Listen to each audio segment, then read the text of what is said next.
Now by Liberal frontbencher Kelly O'Dwyer and Labor frontbencher Jim Chalmers. Kelly O'Dwyer, good morning to you both, but Kelly O'Dwyer first of all. Indonesia, it seems, certainly the President is unfazed by Australia's response, even though it's unprecedented for us to withdraw an ambassador in this way. Should the government have gone harder?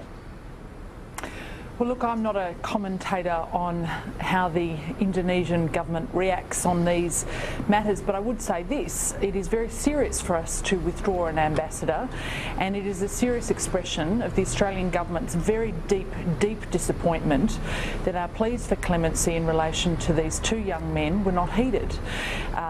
As you know, we took all efforts at all levels of government to try and plead for mercy in relation to the death penalty. We recognise that the crimes committed by these two men were serious.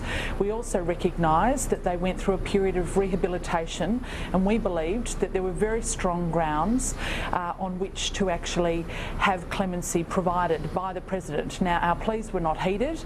We have withdrawn our ambassador. That is very serious. We do not understate the gravity of what we have done. We will have discussions with our ambassador back in Australia once the families have departed Indonesia, and we will then take stock and see where we go from there. Jim Chalmers, the Foreign Minister hasn't ruled out cutting aid to Indonesia, currently our second biggest aid recipient. Would that be appropriate? Look, I'm with Kelly, David, on what she just said about the strong response to the barbaric and appalling act that happened in Indonesia earlier this week. And like a lot of Australians, it was I thought it was heartbreaking to see the families huddled together in their grief, and also heartbreaking, as Kelly said, to think that their genuine 10-year journey of redemption was cut short by an executioner's bullet.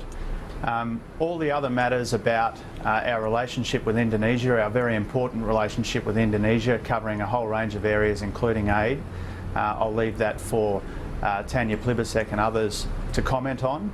But right throughout the process, we have supported the government in their strong response, whether that involves pulling our ambassador out, any other issues that they want to consider.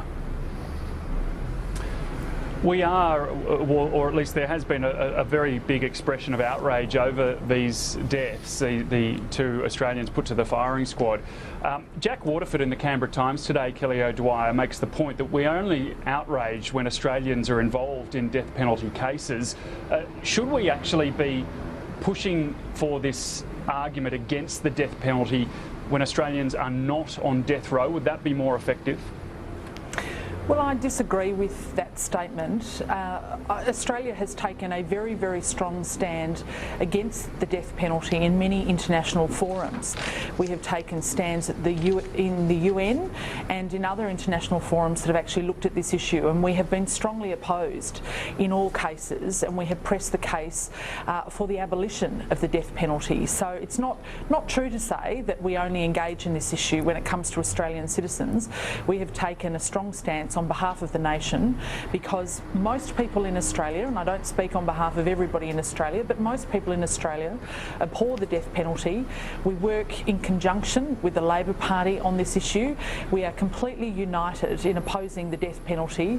We do believe it's barbaric and shouldn't be used, that there are other more effective punishment methods that can be used to deter people from committing serious crime, and we will continue to make that stance at every forum and at every opportunity. Jim Chalmers, I suppose the point that some people have made is, for example, in the United States, people are put to death every day, and although many Australians are opposed to the death penalty, you don't hear a whole lot of outcry in relation to that. I think Jack Waterford's point is well made, that all of us on all sides of politics who do oppose the death penalty need to think about whether we can do more to make the case against what is a barbaric and appalling act that happens, as you say, right around the world.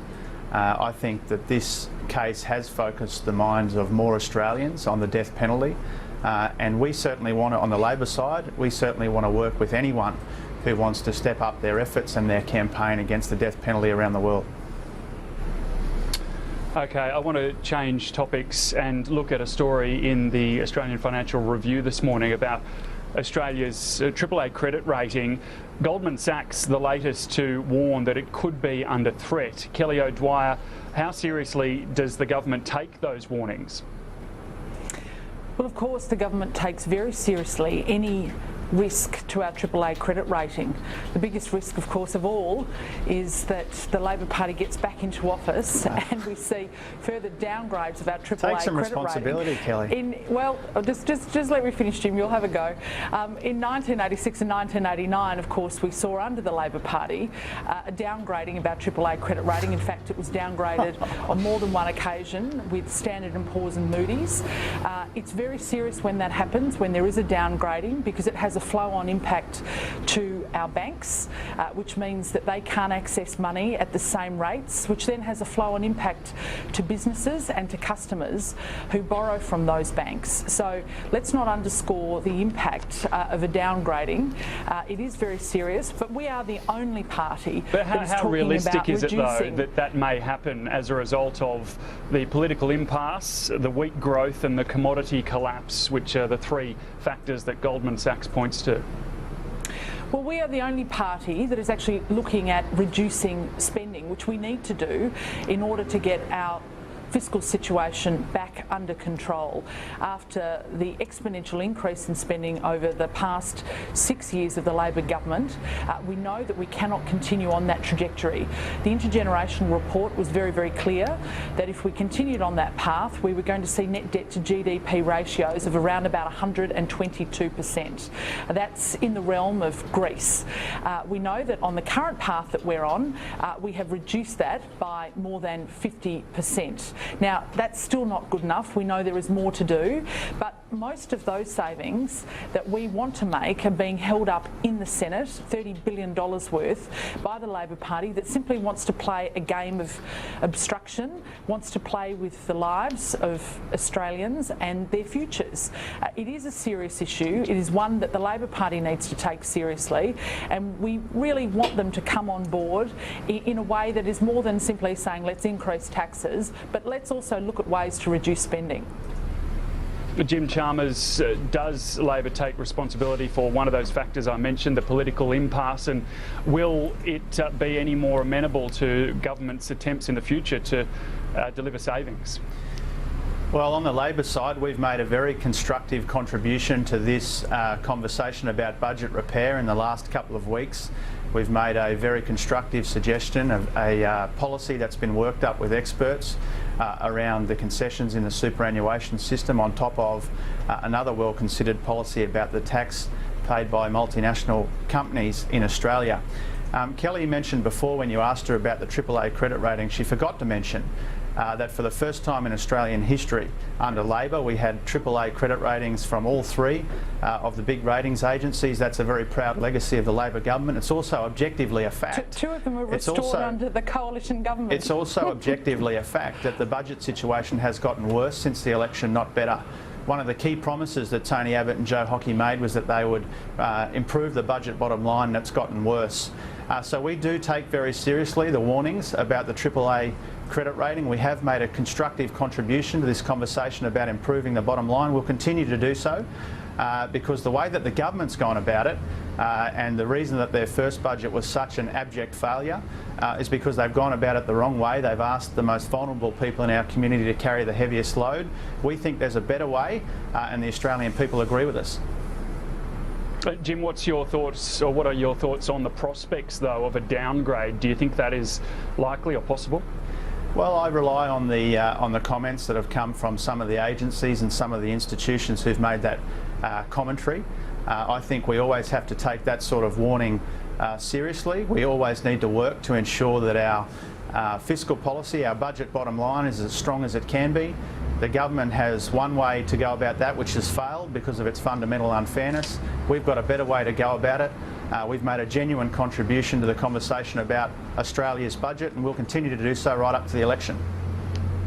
Jim, I want to get your thoughts on the Labor Party conference in a few months' time, and in particular Tanya Plibersek's push to bind the Labor Party to a vote in favour of same-sex marriage. Is that a good idea? Oh, look, there'll be a range of conversations between now and the conference about that issue.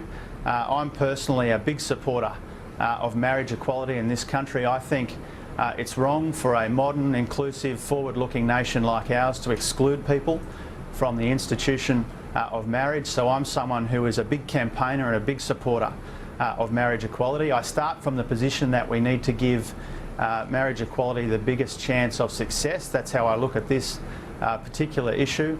And it remains a fact that the biggest impediment to marriage equality in Australia is the fact that the Liberal Party bind against it. When we know that there are Liberal Party members who support should marriage be equality. binding in favour of it? Is that what you're saying? I beg your pardon, Lippo? Are you saying that the vote in Labor then should be binding? I think it's a conversation that will be had between now and the conference. Our current position, of course, is that it's a matter for individual MPs to determine. When I consider this issue between now and July, I'll be thinking about the best way for marriage equality to succeed in the federal parliament, because I think it's an important change that is long overdue for our brothers and sisters who deserve marriage equality in this country. And I think if we work backwards from what gives it the best chance of success, then we need to factor in the fact that the Liberal Party currently binds against it. It does put some attention on the Liberal Party, Kelly O'Dwyer, in what I suppose hasn't happened since Tony Abbott took office. He said this would be put to the party room after he, or if he became Prime Minister. We're 18 months in. Should it be discussed in the party room now? Well, look, first, Jim completely dodged your question there, and he didn't actually state his own personal position. I think this is going to be a very big test for the Labor Party with their federal conference to see what's whether your position, or not Kelly? The left. Yeah, well, I'll come to that in just a moment. Whether the left in the Labor Party are going to dictate policy to the many, or whether or not there is going to be a conscience vote that people can express their own views on what is substantially a matter of conscience. My personal view, and the view that I have expressed on every occasion, is that I believe strongly that we need to have a conscience vote on this issue. I also am a very big supporter of same-sex marriage, but I recognise that there are other people with different perspectives on this issue, and that those perspectives are deeply held. Now, I think this idea that you ought to bind people to a particular view within either party is quite simply wrong. And I think that when there is a time for the vote to come before the Parliament, that everyone ought to be able to express their views, and they should be able to do that in a free vote. OK, we've got to take a break, but we'll be back with more in a moment. Stay with us.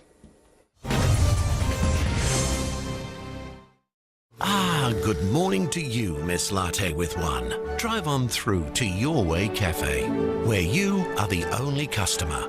You control the sun, the wind, the rain. Conduct orchestras, call the shots. Sipping and sitting firmly in the driver's seat of life.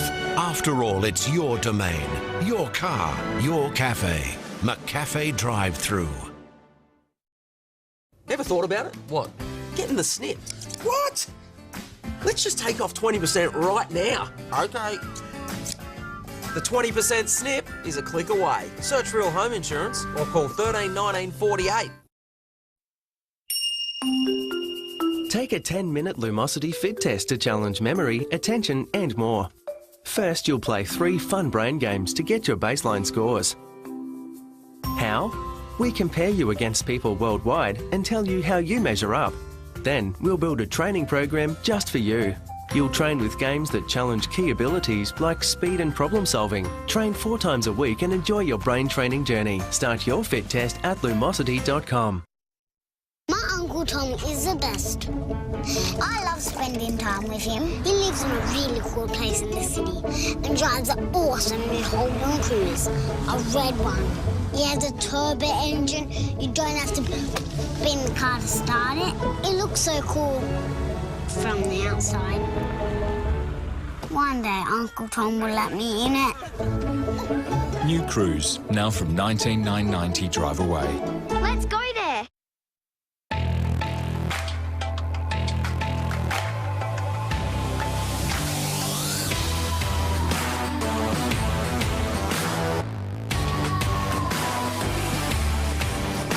We move more than ever before. We don't sit still, except when it comes to our super. So come on, Australia, let's get our super moving too. Kinetic Super. Get your super moving. Creating my stunning website with Wix is really easy. Anton's Animal Kingdom. If only everything in business was as easy as Wix. Go to Wix.com and create your stunning website today. It's free. No rushing, no hassles, no washing up. Just a bowl of McCafe's new wholesome oats topped with apples, cranberries and raisins. Now available at McDonald's drive-thru. At NAB, we back businesses that back themselves. That's why we're committed to lending $1 billion a month. More yes for business, less missed opportunities. Call 13 10 12. NAB.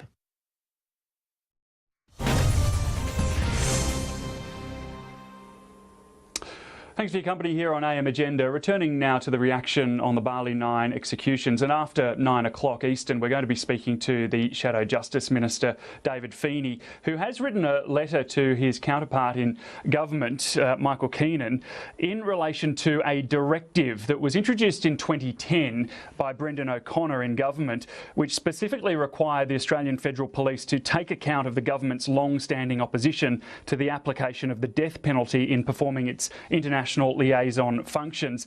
That, in the most recent directive from the government, has been omitted. Kelly O'Dwyer and Jim Chalmers are still with me. Kelly O'Dwyer, do you know why that has been omitted? Was it deliberate, and should it be reinstated, as David Feeney is asking? Well, look, I think we're confusing two issues here. The ministerial directive is a very high-level document that is supplied from the minister to the department, but there are lots and lots of policies that fall underneath that, and there is a very direct policy on how the AFP ought to deal with matters that have to do with the death penalty. Now, that policy has been consistently applied by both the Labor Party and by the government. It hasn't changed. We have very clear rules around that, and that guides how the AFP need to act in circumstances where people can be exposed to the death penalty in other countries. Jim Chalmers, what do you make of this and Kelly's response to that? Is this something that needs urgent attention by the government? Well, there has been a change. The direction has been removed by Minister Keenan. We need to know whether the removal of that direction was intentional or an oversight, as the letter from David Feeney mentions. The Minister Keenan does need to issue a full explanation today to explain why that direction about working with international partners, taking into account our opposition to the death penalty, why that direction has been removed from the document. He needs to do that as a matter of some urgency, given the importance of the issue. Kelly O'Dwyer, more broadly, do you think, I'll give you a chance to respond to that, but also, do you think it's reasonable that the AFP face questioning over this? Nick Xenophon plans to put some questions to them when they face parliamentary inquiry soon.